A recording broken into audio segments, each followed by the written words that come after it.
from the Mercy One studio. Support for Faith on Trial and Iowa Catholic Radio provided in part by Imogene Ingredients.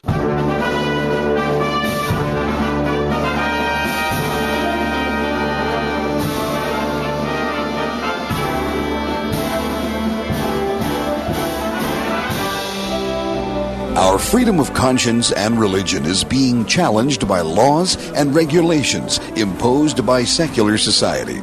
It's time to hear from the top Christian litigators in the nation who have come forward to tell us the truth and help us defend our faith. Hear ye, hear ye. All rise. Faith on Trial with Defender of the Faith, Deacon Mike Mano, is in session. And good Thursday morning from the Mercy One Studios in West Des Moines. I'm Deacon Mike Mano, sitting here with Gina Knoll. How are you this morning, Gina? Good morning, After Deacon all Mike. of your travels all over and still not sick. Knock on wood. Praise God. Yeah, the very whole good. thing. I'm glad to be back in Des Moines and finishing up my quarantine and getting back to normal. And back in your command seat here at the I'm program. So glad to be back at the show. We want to thank Gene Wells for joining us last week in your absence. Yes, you two did a wonderful job. I enjoyed the program. Yeah, and she has a good program herself. And isn't that nice that you can listen to Faith on Trial wherever you are in the world? Right. On the app or iowacatholicradio.com or the rebroadcast on the podcast. Yeah, I've noticed that the numbers on the not the rebroadcast, but the numbers on the website where people are listening to it on the website. Yes, people are using it. Those numbers have gone up recently. Very I don't know what that means. Well, we've had some really interesting guests. I know I enjoy re-listening to the program because they're so intelligent and so in touch with what's going on. And they all have great ideas about how to protect our tenets of the faith and our practice of the faith. That's right. Yeah, and a lot of this mixes in with what is going on politically, too, because there's a lot of, and we hate to be involved, the faith in politics and in partisan politics, but what's going on in the secular world and in the legal world is affecting what we do here. And in our government. And in Absolutely. Our government. Yeah, that's right. So elections matter, and we're in the season. The Democrat National Convention is going on this week. The Republicans will be next week. And I hope the Republicans put on a little bit better show than the Democrats have. You haven't enjoyed it, Deacon? No, it's kind of blah. Well, it is hard to watch, I would agree. Yeah. Our power went out on Monday, so I'm still playing catch-up on some of the videos. We didn't have any MediaCom coverage, so I couldn't watch it or on the internet or on the Nothing television. Went out in my neighborhood, at least for me. Nothing went out. We had power all the way through the storms, and we had internet. We don't have MediaCom. We have DirecTV. Only for a little while did it, pixelate, and then it came back. Very good. Yeah, so we, if you're going to be in isolation, you may as well have all the electronic connections necessary. Right. Yeah. So there's a direct correlation between what we understand about secular politics and let me tell you faith on trial. Just a little story here, and it kind of indicates where we are and who we talk with.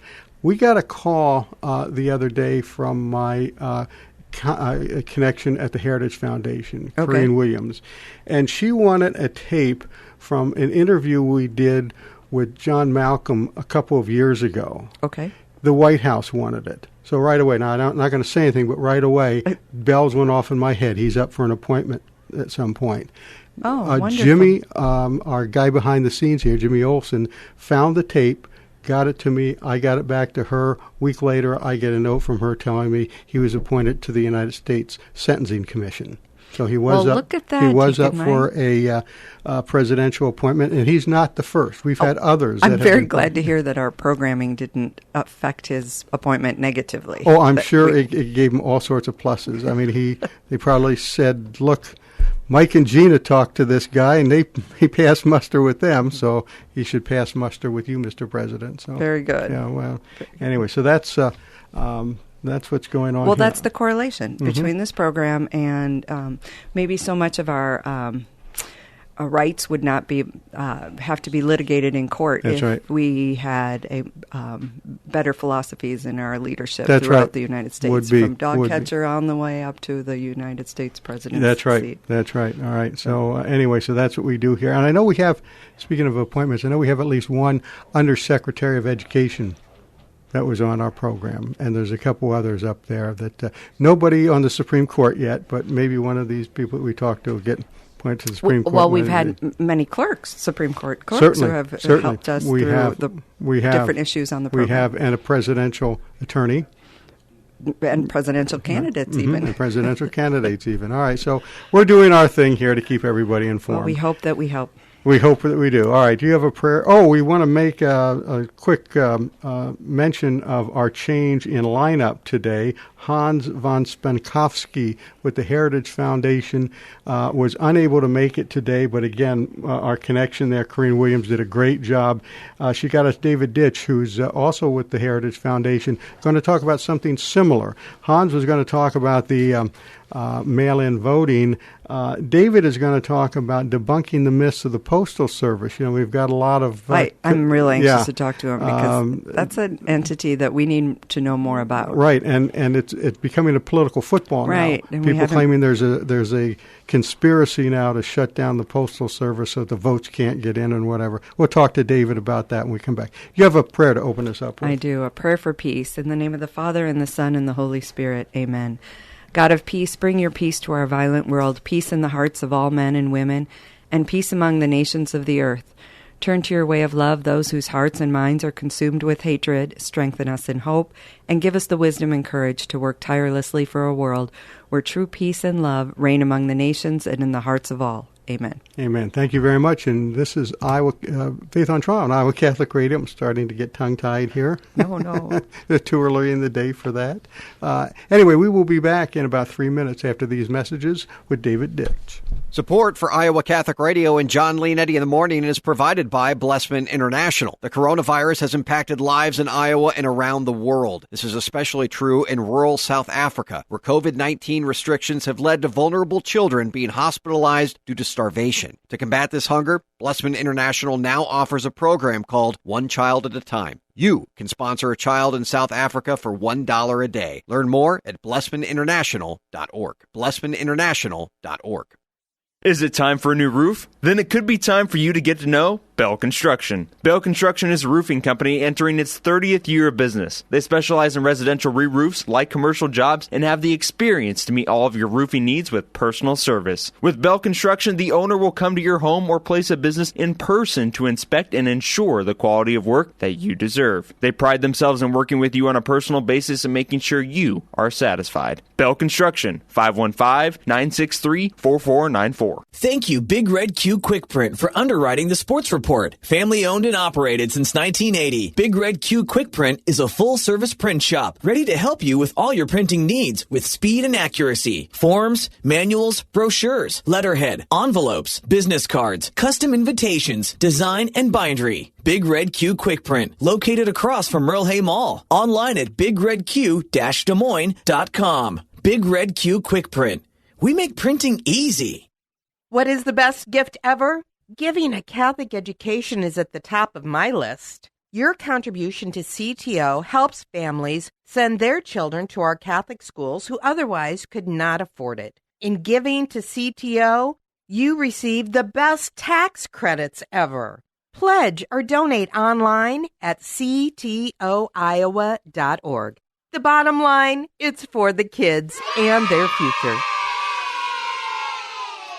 Support for Dowling Catholic Sports on Iowa Catholic Radio is provided in part by Ashworth Vision Clinic. With 2 licensed optometrists, Barbara Sheets, a Dowling graduate, and Dr. Greg Harper, the Ashworth Vision Clinic team provides complete eye exams, contact lenses, glasses, glaucoma testing, and pre- and post-operative care. Ashworth Vision Clinic is located at Ashworth and 60th Street in West Des Moines, 515-440-4610, ashworthvision.com. 515-440-4610, ashworthvision.com. Ashworth Vision Clinic.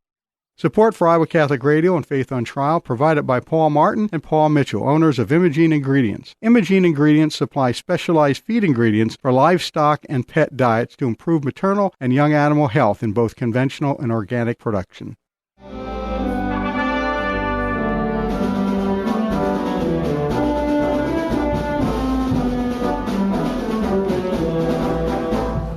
This is Faith on Trial on Iowa Catholic Radio, and we are back. And we have with us now David Ditch, who is from the Heritage Foundation. And David, you did an interesting, or wrote an interesting article the other day about the Postal Service. Hey, thank you for having me, Mike. Certainly. Yes. Good morning. The other voice is Gina, good our morning. co-host. Yeah. Just threw my little good morning in there, David. Welcome. Hi, Gina. All right, we were having Hans on, and of course he couldn't make it today, but he was going to be talking about this mail-in voting stuff. Your article is pretty much on target with some of this argument that's going on around the Postal Service, that somehow there's a conspiracy to kind of overthrow the Postal Service or nullify the Postal Service so that it'll affect the election results.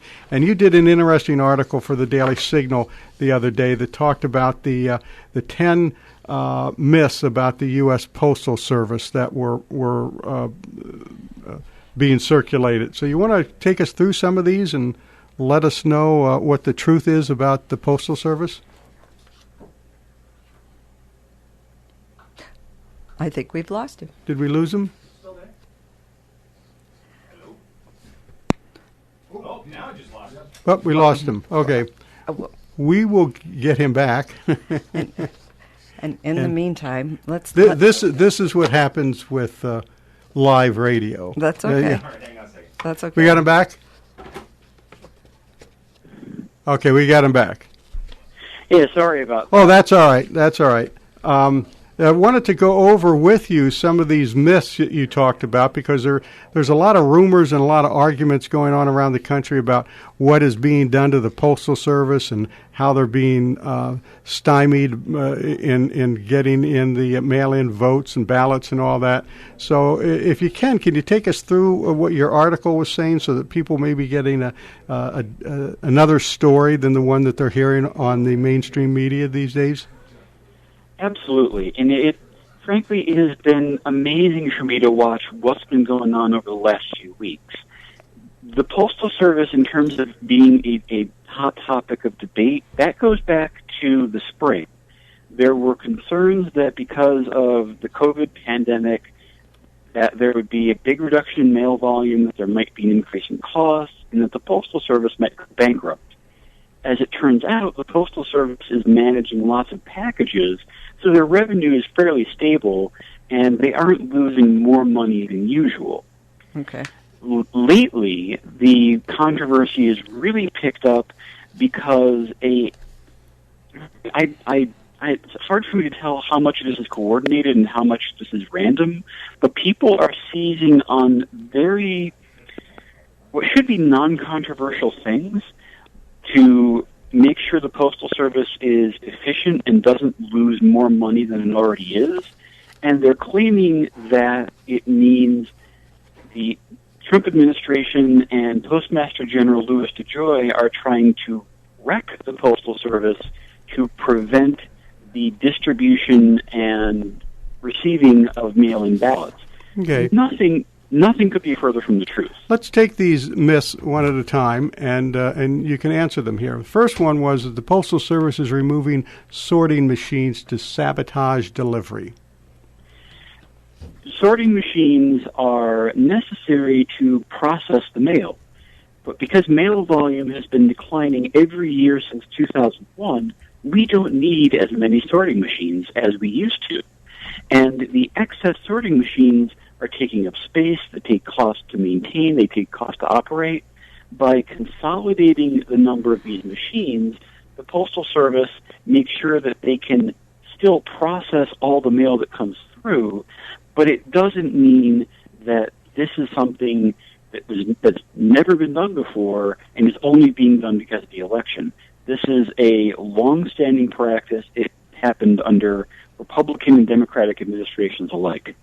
All right, the second myth, the Postal Service is removing collection boxes to block mail-in ballots. And you see on the news pictures of trucks carrying away these blue collection boxes like it's some type of conspiracy. How do we answer that? There are 141,000 blue boxes spread across the country. And the Postal Service tries to make sure that those boxes are put in the best spots where people need them. And that means that every now and then, boxes are picked up and moved around within a given area. And if you happen to see, oh, there's a blue box there and it's gone now, where can I find a blue box? The Postal Service has a website that shows you exactly where the nearest blue box is. There's no one in the country outside the most remote areas that doesn't have a convenient blue box within a few miles of them. Interesting. I thought they removed all those blue boxes after 9/11. I can't speak to that. Well. And then there's another viral photo that's gone around of what looks like dozens of boxes in a single place, and it turned out that those boxes were at a company that specializes in refurbishing old boxes so that they can then be reused and put back in service. How sustainable. Very nice. Every single one of these claims is just completely false. All right, there's another one here. The Postal Service is locking collection boxes to prevent public access. There are photos of mailboxes with these red covers on them, and these covers are anti-theft devices, because sometimes people like to go into a mailbox, especially late at night, and fish out letters, fish out maybe checks or packages, and these covers prevent that from happening. Sometimes these covers are locked overnight, but then they're unlocked in the morning. There's no way that these covers, which are only put in areas where mail theft starts to happen, will prevent people from accessing the boxes. Again, if you wanted to just keep the boxes locked indefinitely, they would just take the boxes away, but that's not what is happening. They're trying to secure the boxes.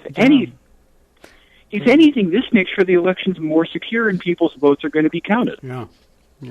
The next one was the Postal. I think he answered this already. Postal Service could go bankrupt before the election without a $25 billion bailout.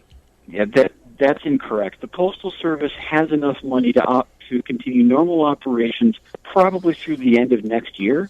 But that's not great. There are real problems, and well, Did we lose him again? Yes. Okay. Just there we go. He's back. Can you hear me? Yeah, yes. We're back with you now. You said okay, that sorry. We lost you just about the time you were telling us that there's enough money through the end of next year, but then after that there's problems. Yeah, and I've written that the Heritage Foundation about ways that Congress can help the Postal Service to balance its own books. But in the meantime, there's definitely no prospect for the Postal Service going bankrupt by the end of the year. The numbers just don't add up. And then the myth that they're going to triple their rates. Yes. Have we heard? That's very pernicious. Right. So the Postal Service told state and local governments that if there are concerns about last-minute mail-in ballot requests, that they might need to send the ballots through first-class mail to make sure people get their ballots on time. And people took this and wildly misinterpreted it to say that the Postal Service is demanding that every mail-in ballot go through first-class mail, which would increase costs. Yeah. But that's absolutely not the case.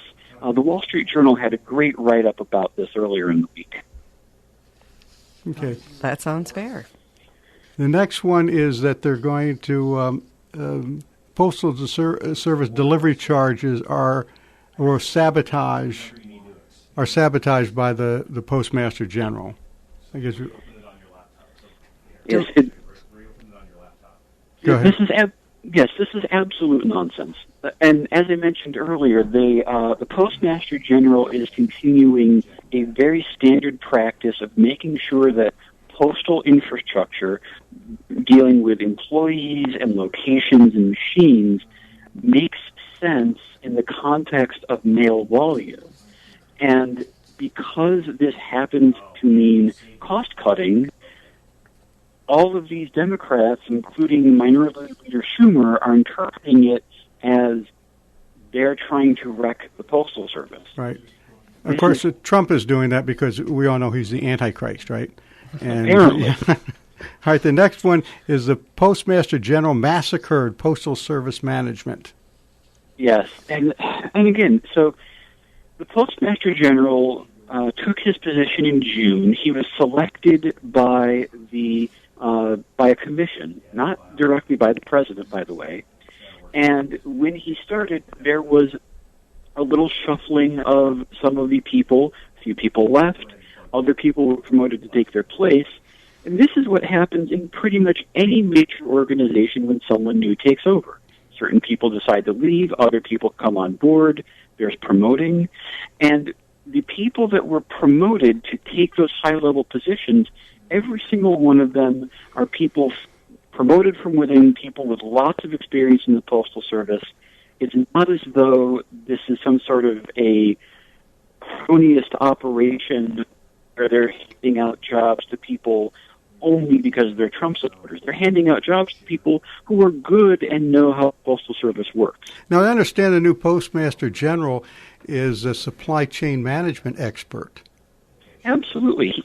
He succeeds as a CEO of a company called New Breed Logistics. And at the end of the day, the Postal Service is a logistics agency. They want to make sure that the mail gets delivered in a timely fashion and that it's delivered as affordably as possible. I can't think of a better resume for someone to have to be Postmaster General than that. Yeah. Well, I know my only problem with the Postal Service right now is it brings me too many bills. Is there a way I can get cash instead of bills?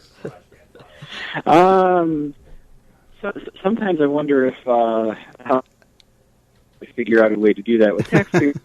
That would be nice. In general, I'm afraid nothing the Postal Service. Yeah, I think so. I remember there was what was the name of the old movie where they sent the mail to Santa Claus in the jail? It was a Miracle on 34th Miracle on Street, 34th Street, that's right. And they recited all the statistics about how efficient the post office was at the time, and the judge ruled that if the post office was delivering mail to Santa Claus, to this guy they had in prison, that he must be Santa Claus. As long as the Postal Service could find right, him. As long as he they had could to find be real. him. That's right. Yeah, I think they do a tremendous job out there, and I think this is probably just another one of those conspiracy theories that are running around that make good political fodder, but really don't have much to do with real life. So the Postal Service is not necessarily a government agency. Is that correct? It is and it isn't. It's an independent federal agency. It's designed to be self-sufficient, and over its history it has been. That's part of why the price of stamps goes up, is because they have to make sure they can keep the doors open, put gas in the delivery trucks, and pay all the employees. And what I'm just trying to do is to change it from something that's independent and self-sustaining and turn it into a standard government agency that sucks up billions of taxpayer dollars every year. And in this case, it's really unnecessary. The Postal Service can balance its books if Congress allows it to. I see. So it's not required by the Constitution to have a United States Postal Service. It's not. The Constitution also says that Congress is able to establish and maintain a postal service. It doesn't say that the Postal Service must be a government agency, and it certainly doesn't mandate a minimum amount of post offices and postal boxes and machines and employees. But if you listen to some of the rhetoric that's coming from people like Tyson, you'd get the impression that anything changes the way the Postal Service does business right now is an affront to the Constitution, which is amazing considering the things that are blatantly in the Constitution that a lot of leftists seem to perfectly willing to ignore. So the Postal Service point. is perfectly capable of handling all the mail-in ballots, the absentee ballot requests, and all that, as long as they're sent in a timely fashion. You don't want to send something out the day before and say, "Hey, I need a ballot." Right. You want to take a little bit of forethought in that. David, thank you. Go ahead.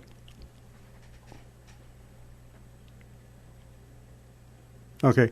I was going to say, did we lose him again? No, I'm. Oh, you said that. Okay. What I was going to say is, David, if you have a web address or something where we can get the Daily Signal from, or they can contact you or the Heritage Foundation if people need any more information. I appreciate that. So you can go to read my article about postal myths at dailysignal.com. Okay. I have lots of written analysis up on the website of heritage.org. And you can follow me on Twitter at David A. Ditch. Thank you very much. And we were going to have you back and follow up on some of this stuff, maybe even yet before the election. Thank you for joining us, David. We certainly appreciate you being here with us, and think you enlightened our listeners on some of the myths that are going on around about the Postal Service. You're listening to Faith on Trial on Iowa Catholic Radio. We will be back after these messages. Support for Iowa Catholic Radio and John Leonetti in the Morning is provided by Blessman International. According to a 2019 Global Food Security Report, more than 820 million people in the world are hungry today. None of us can help all of them. Most of us can help one child. Your gift of $1 a day through Blessman International provides a child in South Africa with a daily hot meal, place of safety, educational experience, and spiritual development. To get started, go to blessmaninternational.org and click Sponsor a Child. Is it time for a new roof? Then it could be time for you to get to know Bell Construction. Bell Construction is a roofing company entering its 30th year of business. They specialize in residential re-roofs, like commercial jobs, and have the experience to meet all of your roofing needs with personal service. With Bell Construction, the owner will come to your home or place of business in person to inspect and ensure the quality of work that you deserve. They pride themselves in working with you on a personal basis and making sure you are satisfied. Bell Construction, 515-963-4494. What is the best gift ever? Giving a Catholic education is at the top of my list. Your contribution to CTO helps families send their children to our Catholic schools who otherwise could not afford it. In giving to CTO, you receive the best tax credits ever. Pledge or donate online at ctoiowa.org. The bottom line, it's for the kids and their future. Support for Dowling Catholic Sports on Iowa Catholic Radio is provided in part by Ashworth Vision Clinic. With 2 licensed optometrists, Barbara Sheets, a Dowling graduate, and Dr. Greg Harper, the Ashworth Vision Clinic team provides complete eye exams, contact lenses, glasses, glaucoma testing, and pre- and post-operative care. Ashworth Vision Clinic is located at Ashworth and 60th Street in West Des Moines, 515-440-4610, ashworthvision.com. 515-440-4610, ashworthvision.com. Ashworth Vision Clinic. Thank you, Dental Associates, for underwriting Dowling Catholic Sports 365. With over 40 years' experience, Dental Associates is a group dental practice with the mission of promoting optimum health and well-being to all patients, providing preventative, restorative, and cosmetic dentistry for the entire family. Message underwritten by Dr. Kenton Gleichman, Dr. Steve Karbaka, Dr. Christine Mulcahy, and Dr. Ben Nagel. Dental Associates, addressing your smile, needs, and dreams. Online at DesMoines-DentalAssociates.com. Here's your forecast on Iowa Catholic Radio. Not much rain coming up over the next few days. We'll have high pressure parked over the northern and central plains, so it looks good through the weekend, but it will be warming up. 85 and sunny for the afternoon. We'll be in the upper 50s and clear overnight. 89 tomorrow and sunny. We'll be in the 90s for the weekend. The weather is brought to you by Divine Treasures, a Catholic book and gift store serving the Des Moines community for over 25 years. I'm meteorologist Steve Hamilton on Iowa Catholic Radio.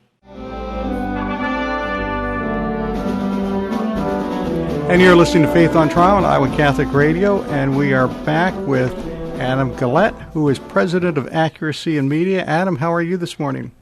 I'm well. Thank you so much for having me. Certainly. We're happy to have you with us, and it's topical time with the conventions and the political campaign getting ready to start.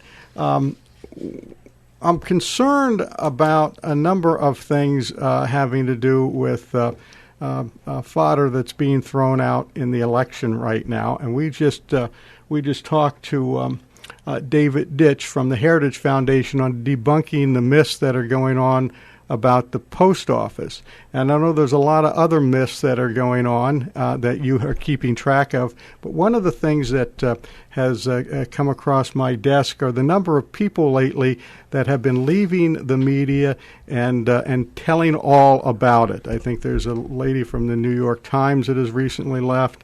There's people from MSNBC that have already left.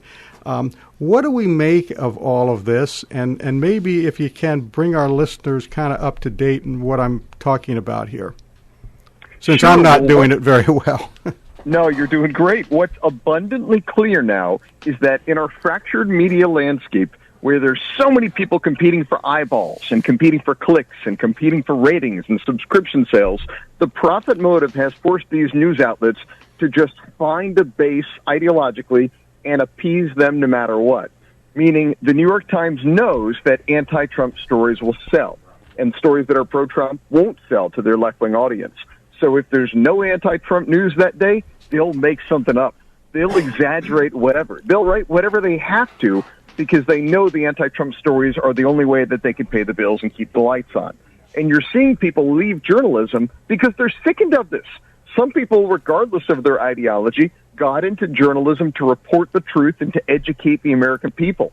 And they're obviously put off by the fact that to have a successful news outlet, it seems these days, you've got to lie, cheat, smear, and just tell stories that your base wants to read, even if they're inconsistent with reality. Now, I have a degree in journalism. That was my undergraduate degree. And I, like you, have been kind of appalled at watching the ethics of journalists these days. These exits by some of these well-known journalists, is that catching anybody's attention in the top levels of these news establishments that maybe we're going to have to look for a different direction or go back closer to the center and, we report, you decide type reporting? Unfortunately, it's not, because the much bigger thing catching their attention is their bottom line, and particularly print newspapers who've been suffering so much. McClatchy, for example, owns dozens of daily newspapers around the country. They filed for bankruptcy before COVID even hit. So these outlets are struggling, and they realize they have a better chance of making money. MSNBC has a better chance of higher ratings if they write a specific kind of story, appeasing and appealing to a specific kind of base. And even if they value journalism, even if that matters to them, these days, to compete economically, it's not in their interest to write honest, decent stories. And it really is a shame. Now, you write on your website here something about journalists living in a bubble. Yeah. Well, of course. I mean, even if they wanted to report open, fair, unbiased news covering all sides equally, that would be so hard for so many of them to do. We all remember famously from Nixon in 1972 when the McGovern voter said, "I couldn't believe that Nixon won. I didn't know a single person who voted for him." Yeah. Well, it's the same thing with these journalists. They live in a leftist echo chamber. They're surrounded by other leftists. They read leftist papers like the Times and the Washington Post. They watch Rachel Maddow and CNN. They can't even comprehend the notion of an evangelical Christian or a conservative or anything like that because they've never met one.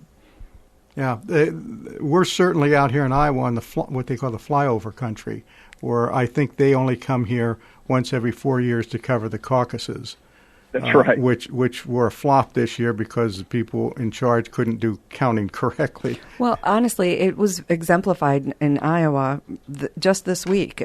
2 weeks ago, we had a terrible storm decimate one of our major metropolitan areas.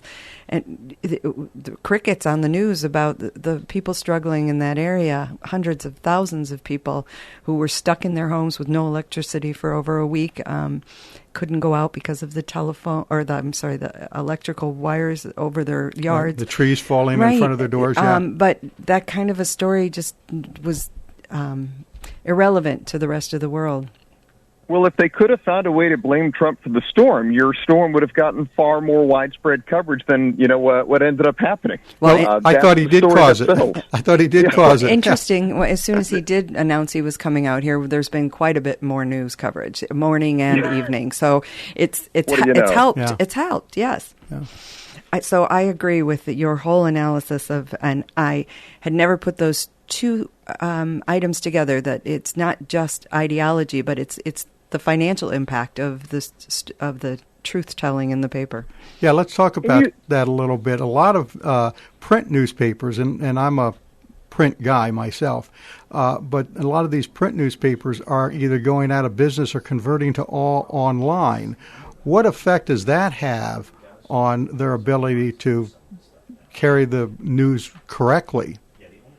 Well, the print newspapers, for me, are especially frustrating because we all saw nearly every daily newspaper in the country over the past few decades move far to the left. First, it was just the editorial page that was left-wing. Then basically every page became the editorial page. And when we would complain about it, we were always told, well, it's a free market. If people don't want to support that newspaper, they don't have to.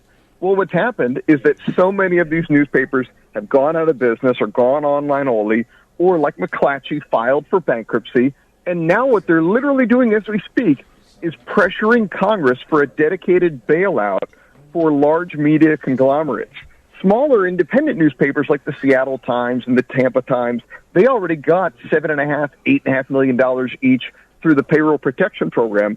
But now the big media companies that own dozens of failing newspapers that alienated their audiences by moving so very far to the left, people didn't want to voluntarily purchase those newspapers anymore or read their stories online. So instead, they're trying to use the power of government to force us to pay for their newspaper to stay in business. Yeah, I know the register numbers here, the Des Moines Register, have been declining substantially in the last few years. I wouldn't be surprised if they eventually went online. All of these newspapers had a huge advantage once the Internet came. They could have been the first people to really explode online. They had name ID. They had the staff in place.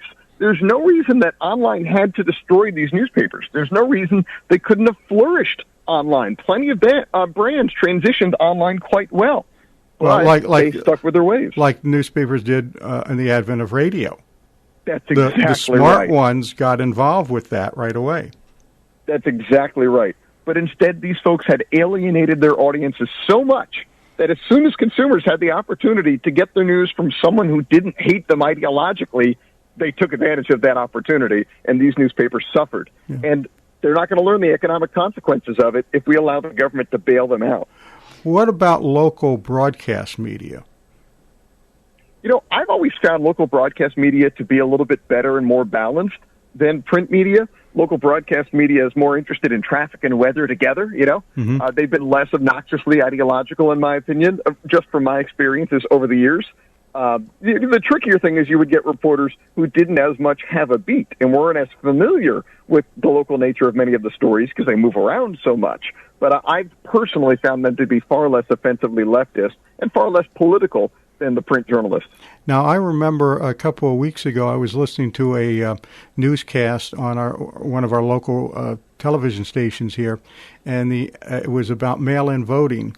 And the anchor ended the report by stating that, well, of course, there's never been any documented instance of massive voter fraud that has changed elections. And, of course, that came out the same week that the Heritage Foundation report on mail-in voting came out, which demonstrated very clearly that there had been. And I'm wondering, is it ignorance that's causing things like this, or are they deliberately trying to distort something? I mean, it sounds like they're transitioning to a comedy channel for ratings purposes. Yeah. My gosh. No demonstrable instance of voter fraud changing elections. Who doesn't remember the Dino Rossi gubernatorial race in Washington State where he won on election night? He won the recount. The courts mandated another recount, which wasn't what the law prescribed for, but the courts mandated it anyway, and they did another recount, and Dino Rossi lost that one, and then they said no more recounts. Yeah. Come to find out, tons of felons had voted in Cook County, and many of them shouldn't have been legally allowed to vote, and they, of course, voted via mail. As John Fund has written and done studies on repeatedly, and he's written great books on this, the biggest example of provable fraud that exists is via absentee ballots. Yeah. So if we were to just mail out ballots to every single person, even if they didn't request one, even if they don't have a pulse, even if they've moved, I mean, what an open invitation. Yeah, that was the subject of my column in The Wanderer last week. So say that again slowly. Who wrote the book, and what's the name of the book? Well, sure. John Fund has written a couple different, I can't remember the names off the top of my head, but he's written a couple different wonderful books about voter fraud. He's, I would say, the leading expert of it. And he argues that it may not be the biggest source of fraud, but the biggest source of provable fraud has been absentee balloting. So to expand that by doing mail-in ballots to everyone, whether or not they request one, whether or not they're an active voter, whether or not they live here anymore, as I said, open invitation for fraud. Sure. Interestingly, campaigns and elections is my background. So I work with the voter files for a number of years, and they've gotten better in Iowa as we've progressed, and they do a much better job of removing people who have died.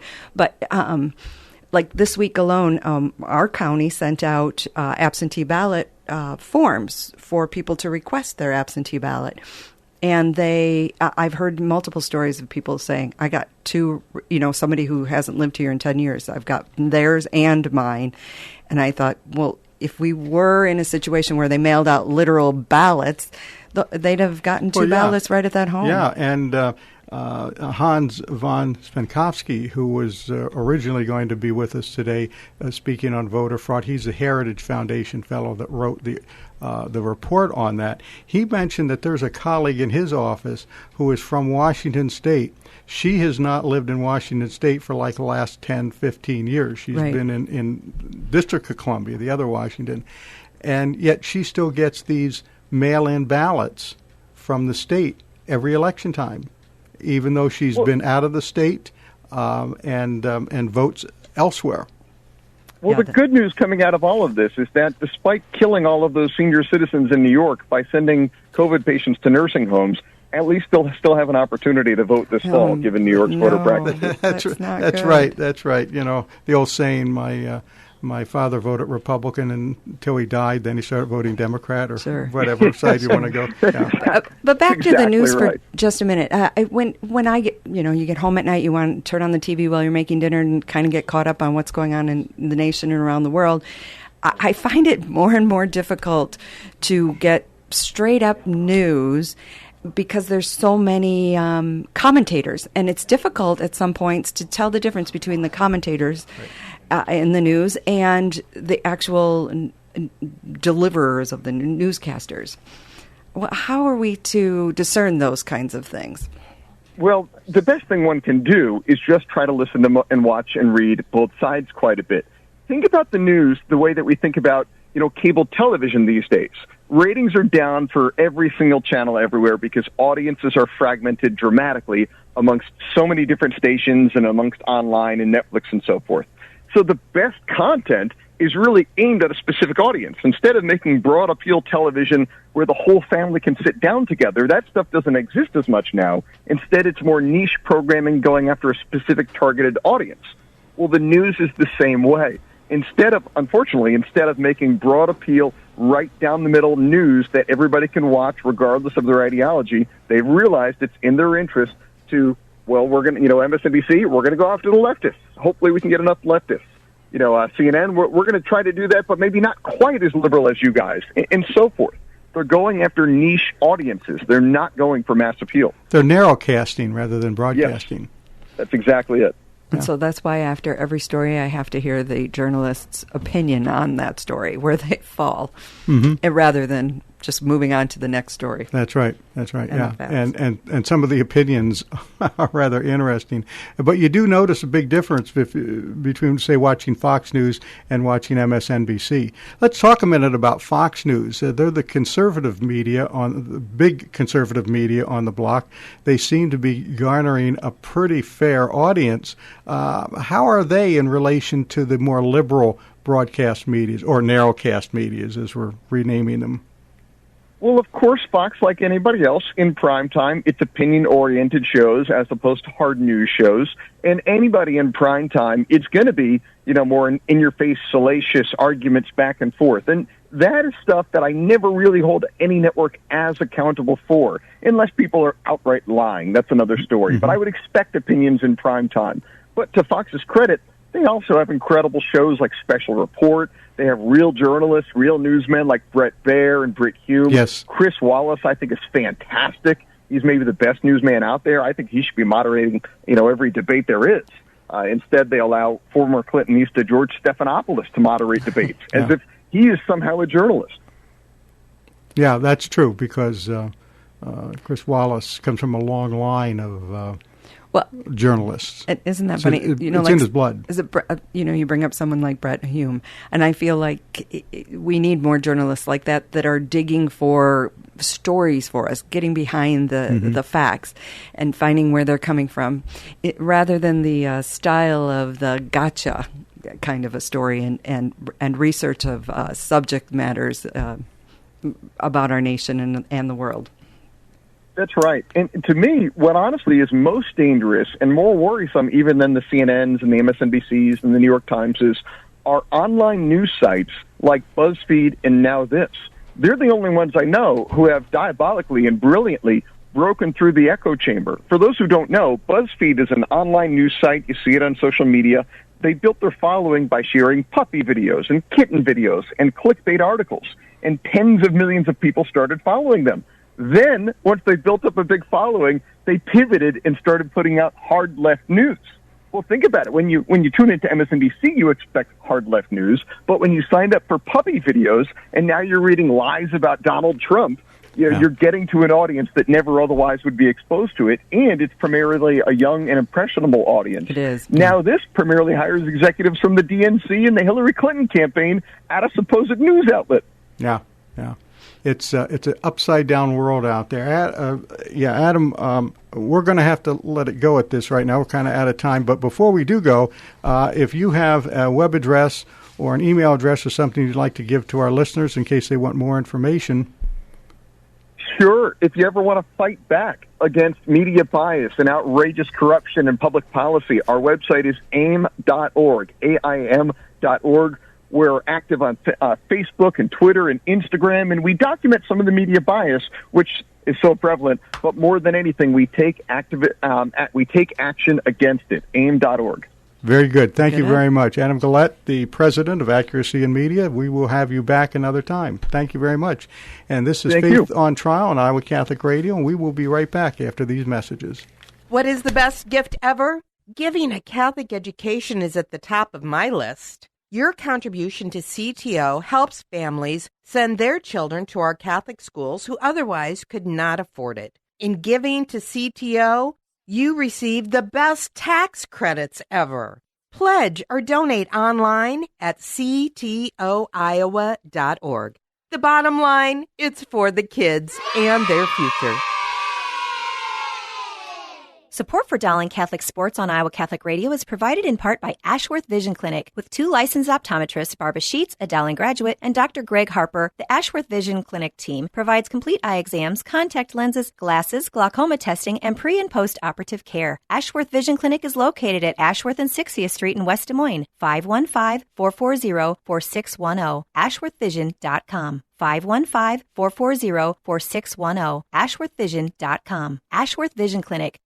Thank you, Dental Associates, for underwriting Dowling Catholic Sports 365. With over 40 years' experience, Dental Associates is a group dental practice with the mission of promoting optimum health and well-being to all patients, providing preventative, restorative, and cosmetic dentistry for the entire family. Message underwritten by Dr. Kenton Gleichman, Dr. Steve Karbaka, Dr. Christine Mulcahy, and Dr. Ben Nagel. Dental Associates, addressing your smile, needs, and dreams. Online at DesMoines-DentalAssociates.com. Thank you to Mercy College of Health Sciences, downtown Des Moines, for underwriting our show, The Uncommon Good, with me, Bo Bonner. And I'm Bud Marr. A degree from Mercy College provides endless possibilities. Students have access to patients with complex medical conditions, state-of-the-art medical facilities, highly motivated healthcare professionals, and classroom professors that transform them into servant leaders. You can start the programs in fall, spring, or summer. There are endless possibilities available online at mchs.edu/kwky.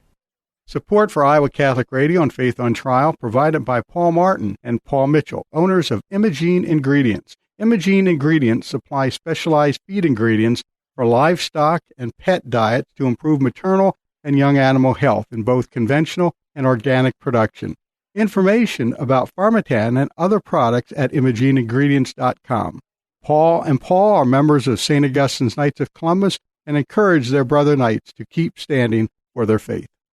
Thank you, Skeffington's Formal Wear, for sponsoring Dowling Catholic High School football. In business since 1951, Skeffington's Formal Wear offers quality service, style, and selection, providing tuxedos, suits, and casual groom attire for weddings, proms, and any other special occasion. Skeffington's Formal Wear, with convenient locations in Des Moines, West Des Moines, Davenport, Coralville, and Ankeny. All locations are family-owned and operated by members in their respective communities, fitting you for life celebrations. Online at skeffingtons.com.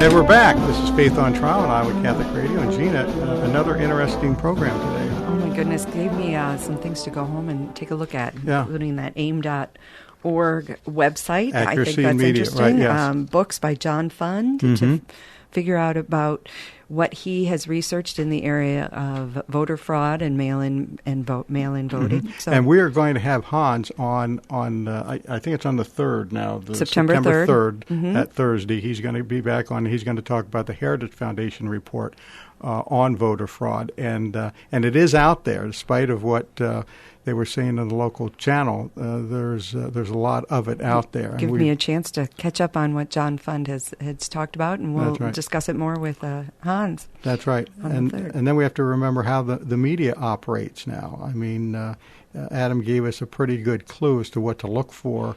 And I thought it was interesting that he said to watch stories from both angles. You know, if you're watching cable news, don't just stay on a conservative channel. Move over to a more liberal channel and try to find where the truth lies between the two extremes. Right. Now, one thing we didn't get into, which we should have, but time constraints, is how this affects religious programming and coverage of religious issues. Because you've certainly seen it would have been interesting to get his take, and we can talk to him again in another time, but there certainly is a bias against people of faith in the media. That's right. I think there's some vitriol and anti-faith propositions. You see that all the time. And it's we're characterized improperly. I think there was another issue with one of the local radio stations a year or so ago. I remember I was watching a station, and they were covering something in Ames where they were having one of these shows for the kiddie shows on drag queens and things like that. And the reporter had talked with the people that were trying to put it on, and obviously there was some resistance to that. And when they came back to the anchor desk, the anchor there said, "And we'll be back with the haters tonight." In other words, the other side, adding their opinion to she referred to them as haters. I haven't watched that show since. And I went and I listened to it again. I listened to the tape, and I went to the website and pulled up the program. I figured, well, they're gonna edit that out. They didn't. She still said the haters. She referred to the people that were opposed to the drag queen story hours as haters, and that is clearly biased.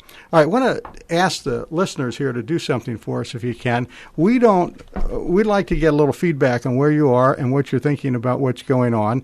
And I know there are probably some people out there who live out of our area who maybe have picked this up because they've seen my columns in the Wanderer or something. So what I'd like to ask people to do, if you can take a minute, is to email us, and the email is deaconmike@q.com, and just tell us where you are. You know, whether you're in Iowa, or you're in Montana, or you're wherever you are, and how you heard about our program. And if you got any comments or questions about it, just send them along. We'd be happy to look at those. But just kind of get an idea of where some of our listeners are, because we know we've got a number of them in the Des Moines area, and you're certainly welcome to respond here too. But we know that we've got a number of them outside the area, and we'd kind of like to know about that too if you can. So drop me an email. On the subject line, put Faith on Trial or FOT so it doesn't get mixed in with all the other stuff that I have, that the 900 and some emails that I get. I got 2 or 3 different web addresses, and between them all, I'm getting inundate it with mail. Well, it is difficult. We used to get some really good feedback from our parishioners at St. Augustine after Masses. They'd stop you or I and make a comment about a show or something they liked or something they didn't like. And under the circumstances there's no coffee and donuts, rarely talk to anyone after Mass. Rarely anybody at Mass. So we look forward to our listeners giving us a little bit of feedback. So if you can do that for us and kind of let us know, especially where you're at and how you heard about us, that would be nice. Well, we're at the end of our time now, so let's end with our prayer to St. Michael. St. Michael the Archangel, defend us in battle. Be our protection against the wickedness and snares of the devil. May God rebuke him, we humbly pray, and do thou, Prince of the heavenly host, by the power of God, thrust into hell Satan and all the evil spirits who prowl about the world, seeking the ruin of souls. Amen. And before we sign off, I'd like to wish Deacon Mike a happy birthday today. And any of our listeners that are paying attention, you can reach him on Facebook or you've got his email. So happy birthday. Thank you. Thank you very much. I wasn't sure that anybody would remember that. My wife did, but we're going to go out to eat tonight. I won't mention where, but we're going to go out to eat tonight and celebrate. Wear your mask. Well, it's kind of hard to eat with your mask. All right. Till next week. We'll see you then. Have a blessed and peaceful week. Thank you. Our freedom of conscience and religion is being challenged by laws and regulations imposed by secular society. Faith on Trial, with Defender of the Faith, Deacon Mike Mano. Faith on Trial, Thursdays at 10 a.m. on Iowa Catholic Radio, iowacatholicradio.com, and the Iowa Catholic Radio app. Support for Faith on Trial and Iowa Catholic Radio provided in part by Imogene Ingredients.